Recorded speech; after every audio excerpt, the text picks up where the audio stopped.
how to block outside odors in Suzuki.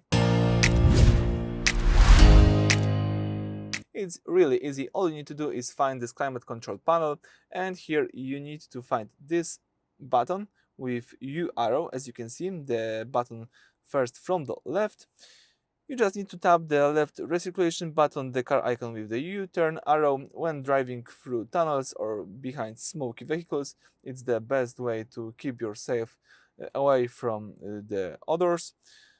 Switch back to the right fresh arrow icon, so this one with the straight arrow once the air is clear, to prevent the windows from fogging up. So I recommend to remember this. Use this one if you are in a traffic and when outside it's not so pleasant, and use this one in normal situations. So that's it for this video. Thank you for watching. Please subscribe to our channel and leave thumbs up.